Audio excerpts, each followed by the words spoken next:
Dans le but d'informer la population témiscamienne sur les différentes mesures prises dans le monde municipal pour s'adapter au contexte de pandémie du coronavirus COVID-19, voici Mme Claire Bolduc, préfète de la MRC de Témiscamingue.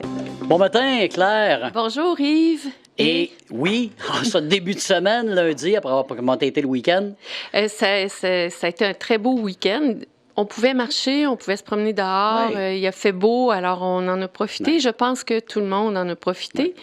Et ce matin, c'est le lundi. On est en présence d'Émilise Lessard-Terrien qui est avec nous aujourd'hui. Bonjour, Émilise. Bon matin, Claire. Bon matin, Yves. Bon matin. Qui est par téléphone. Alors, merci, Émilise, de prendre le temps de te joindre à nous malgré les autres obligations. Merci beaucoup. Merci à vous. Sur ce matin, je vais revenir sur la décision en fin de semaine de la Direction de la santé publique du Québec de fermer la MRC, ville MRC de Rouyn-Noranda. Cette décision-là, elle était le point final, l'objectif final, que la circulation soit limitée entre Rouyn-Noranda et les autres MRC de la région. L'objectif était souhaité, autant par notre population que par d'autres populations de d'autres MRC. Cela dit, il fallait que ce soit un geste qui vienne de Rouyn-Noranda pour que ce soit porté.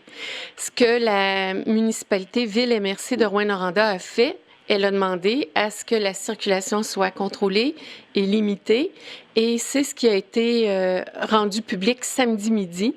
Donc, dès ce moment-là, la MRC a salué, d'une part, la demande, le leadership de la ville MRC de Rouyn-Noranda et de sa mairesse, Mme Dallaire, et d'autre part, on soulignait que notre population était heureuse de cette décision-là.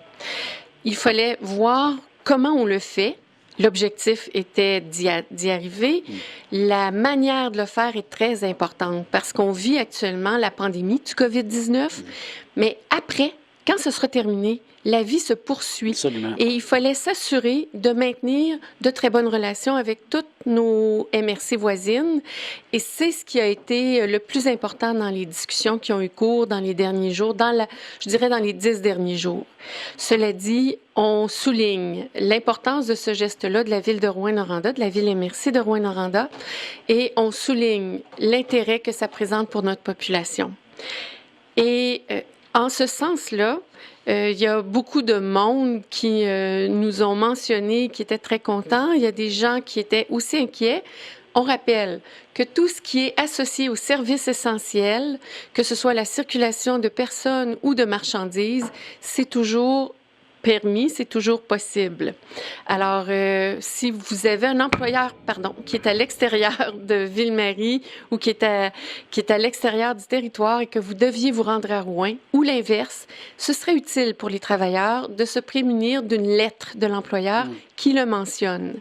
Quant aux marchandises essentielles, il n'y a aucun problème. Les services de sécurité, les services de la Sûreté du Québec sont bien avisés de ce qui doit circuler. Cela dit, Émilise, il y a des belles annonces qui ont été faites la semaine dernière. Tu avais un message en ce sens-là. Je te laisse la parole dès maintenant.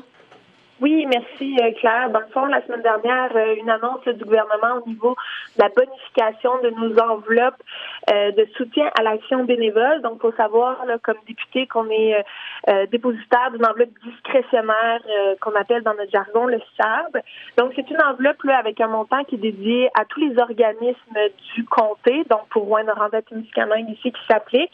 Les organismes qui nous sollicitent là, doivent être des organismes à but non lucratif, évidemment. Donc, on parle d'une enveloppe qui est bonifiée presque doublée, en fait. Donc, c'est quand même un montant qui n'est pas négligeable pour le comté de Rouyn-Noranda-Témiscamingue. En même temps, ça nous permet de venir donner du soutien ponctuel à nos organismes. Donc, évidemment, là, dans le contexte de la COVID-19, on peut s'attendre à ce qu'il y ait une augmentation des demandes de soutien de la part de nos organismes communautaires. Donc, en tout temps, peuvent faire appel à nous. Le processus est extrêmement simple. On remplit un formulaire. En fait, on communique avec le bureau de la députée. On envoie un formulaire qui est rempli et c'est c'est une des rares sommes où il y a peu de reddition de compte à faire. Donc, c'est des montants qui sont assurément bienvenus. Donc, vous pouvez communiquer avec le bureau pour vos besoins particuliers. Nous, on s'assure, comme c'est une enveloppe qui est discrétionnaire, donc il y a vraiment un arbitrage qui est fait par moi et mon équipe dans l'octroi des montants. On s'est donné quand même quelques barèmes là, pour s'assurer d'une équitabilité sur le territoire, mais aussi en évaluant là, les retombées positives pour le milieu, les effets de levier qu'on peut créer pour démarrer des nouveaux projets, des aides ponctuelles d'urgence. On l'avait fait l'été dernier quand il y a eu le feu du côté de Témiscamingue Sud. Donc, on avait donné là, un montant pour soutenir les familles. Dans le cas du COVID-19, ça peut s'appliquer aussi. Soutien de base pour différentes organisations, les projets en milieu scolaire. Donc, tout ça est maintenu et maintenant bonifié. Et surtout, on a eu l'information comme quoi que les sommes allaient être dédiées beaucoup plus rapidement. Avant, on avait quand même quelques délais au niveau du traitement des demandes. Maintenant, ça va être considérablement accéléré, donc ça va nous permettre d'avoir un pouvoir plus direct pour nos communautés locales. Donc, ça a été une annonce qui a été très bien vue. Et c'est une belle façon aussi d'impliquer tous les députés dans la vitalité de leur territoire. C'est une belle annonce pour la députée de Rouyn-Noranda-Témiscamingue. Oui, effectivement. Et Émilie, tu avais une autre préoccupation aussi que tu souhaitais partager avec nous concernant les producteurs agricoles. Oui, effectivement. Donc, on l'a vu en fin de semaine, il a fait extrêmement beau, la neige fond vraiment bien. Donc, on peut s'attendre à ce que nos producteurs rentrent rapidement dans les champs pour démarrer la saison agricole 2020. Donc, là, depuis le début de la pandémie, on a reçu beaucoup de préoccupations de la part de nos producteurs agricoles, à savoir notamment qu'est-ce qui allait arriver avec la main-d'œuvre étrangère, nos travailleurs étrangers temporaires. On sait qu'il y a eu des ententes de négocier pour que ces travailleurs étrangers temporaires-là puissent quand même venir remplir leur mandat au Canada, au Québec. On sait aussi toutefois que on ne sait pas encore si l'ensemble de ces travailleurs-là vont pouvoir se rendre dans les régions. Comment est-ce que l'application de la quarantaine va être faite? Donc, il y a encore beaucoup d'incertitudes à ce niveau-là. Donc, nous, on a travaillé différentes propositions qu'on a soumises au gouvernement en fonction des préoccupations qu'on a entendues dans le milieu. Et ce matin, on a vraiment fait une mise au jeu là, publique pour annoncer ce que nous, on souhaitait qu'il soit mis de l'avant de la part du gouvernement pour nos producteurs agricoles. Donc, pour s'assurer là, de donner toute la force de production maximum à nos producteurs agricoles, on veut qu'ils aient le soutien pour embaucher une main-d'œuvre locale, notamment avec des primes salariales à 4 $ de l'heure. Donc, on sait que le gouvernement a annoncé ces primes-là pour nos travailleurs dans les services essentiels du domaine de la santé. Il ne faut pas oublier à quel point l'alimentation demeure un service qui est aussi extrêmement essentiel et qu'à l'heure actuelle, le Québec, on est encore un État, une province qui est considérablement dépendant des importations qui viennent de l'étranger. Donc, on veut nous s'assurer d'augmenter notre résilience alimentaire en mettant à profit toutes les capacités de production de nos producteurs agricoles. Donc, pour ça, ils ont besoin d'une main-d'œuvre, donc prime salariale pour l'embauche de travailleurs agricoles, mais notamment aussi de permettre des allègements réglementaires pour que nos retraités, nos prestataires d'assurance-emploi, d'aide sociale puissent aussi contribuer dans nos entreprises agricoles sans être pénalisés au niveau des prestations reçues. Donc ça, c'est une mesure qui se fait à coup nul pour le gouvernement.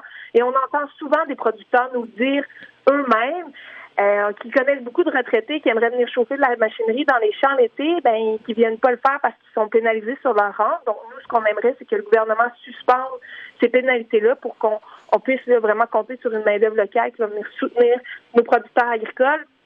Et on souhaite aussi qu'ils puissent avoir accès aux services de garde d'urgence qui ont été mis en place pour les gens, notamment du réseau de la santé, des services essentiels. Nous, on considère que nos producteurs agricoles devraient aussi avoir droit à ces services de garde d'urgence-là. Et enfin, on veut aussi que le gouvernement reconnaisse nos marchés publics, nos kiosques à la ferme, dans la liste des biens et services essentiels qui doivent demeurer ouverts. Bien sûr, en mettant de l'avant toutes les recommandations de la santé publique en termes de distanciation sociale, en termes de manipulation d'argent liquide, etc., mais que ces lieux-là qui sont extrêmement importants pour nos producteurs agricoles puissent être maintenus pour toute la saison 2020. Alors, ce sont des demandes majeures, notamment celles sur l'allègement fiscal pour les personnes retraitées et les personnes prestataires d'autres bénéficiaires d'autres assurances du revenu. Donc, ce sont des mesures souhaitées. Je pense que ça peut faire son chemin. Cela dit, concernant les entreprises, les petites et moyennes entreprises, une annonce est sortie samedi de la part du gouvernement sur un fonds du gouvernement pour appuyer les entreprises qui sont touchées par la pandémie de COVID-19. C'est un programme d'aide d'urgence pour soutenir les fonds de roulement des petites et moyennes entreprises. Les montants sont de 150 millions de dollars, dont 40 millions est attribué à la Ville de Montréal et 10 millions est attribué à la Ville de Québec. Donc, 100 millions qui sera distribué dans les MRC du Québec pour soutenir les petites et moyennes entreprises à même leur fonds de roulement. Cette action-là se rend dans les MRC. On se souvient que depuis l'adoption de la loi 122, ce sont les MRC qui ont le devoir et la responsabilité de développement économique. Ici, notre bras économique, c'est la Société de développement du Témiscamingue. Alors certainement que cette semaine, en ayant plus de détails sur le mécanisme mis en place, on pourra livrer de l'information aux entreprises et à nos petites et moyennes entreprises. C'est une annonce de soutien. Tous les détails seront connus dans les prochaines heures et c'est une annonce dont on va se faire un devoir de partager l'information et d'alerter les entreprises qui pourraient en avoir besoin. Toutefois, puisque plusieurs l'ont déjà vu, je vous invite à contacter dès maintenant la Société de développement du Témiscamingue pour faire valoir votre besoin d'avoir accès à un tel fonds de roulement qui sera à votre disposition très rapidement. Cela dit, je vais terminer l'intervention d'aujourd'hui en vous rappelant l'extraordinaire milieu, la chance qu'on a d'être dans un milieu aussi extraordinaire. On a de l'espace, on a de l'eau, on a de l'électricité, on a des habitations confortables, on est bien abrité comme personne. On a de l'espace pour marcher. On ne se marche pas sur les pieds ici et on est capable de prendre beaucoup de marches, plusieurs personnes en même temps, en maintenant toute la distanciation sociale qui est requise. D'ailleurs, plusieurs personnes se prévalent de cette opportunité-là. On a accès à des services essentiels de premier ordre. Et là, vous me permettrez de remercier une fois encore tous les travailleurs qui sont à l'œuvre en ce moment pour assurer notre qualité de vie. On a une chance remarquable de vivre au Témiscamingue. C'est un épisode très difficile. On aura de nos entreprises qui vont avoir besoin qu'on soit très présent auprès d'elles. Je vous invite à y penser. Quand on va se parler cette semaine d'aide aux petites et moyennes entreprises, on va se parler aussi d'achat local. On prépare une présentation à cet effet-là, Nadia et moi, Nadia Bellumeur et moi. On va se parler du panier bleu et de l'achat local. Oui. Et l'achat local, c'est pas seulement d'aller à notre épicerie locale, c'est aussi le choix qu'on fait dans les produits qu'on achète localement. Alors, sur ce beau message, je vous invite à maintenir l'attention qu'on doit accorder à toutes nos mesures de distanciation sociale et de protection pour nous-mêmes, pour éviter d'être contaminés. Je vous invite à suivre toutes les nouvelles de CKVM et de nos télévisions communautaires et de notre journal, Le Reflet. C'est important, nos médias, c'est ce qui nous maintient, c'est ce qui maintient notre cohésion, tout le monde ensemble. Mais surtout, je vous invite à profiter de l'extraordinaire territoire qu'on a. On est chanceux de vivre une crise comme celle-là ici au Témiscamingue. Profitons-en. Profitons de notre territoire. C'est là où on vit au Témiscamingue. Alors, bonne santé tout le monde. Merci beaucoup à Claire. Merci beaucoup à Émilise aussi. Oui, merci. À la prochaine. À tous. Salut, là. Bye-bye. On vous rappelle, on se lâche pas, puis on va s'en sortir. Merci, Claire. CKVM, votre radio témiscamienne.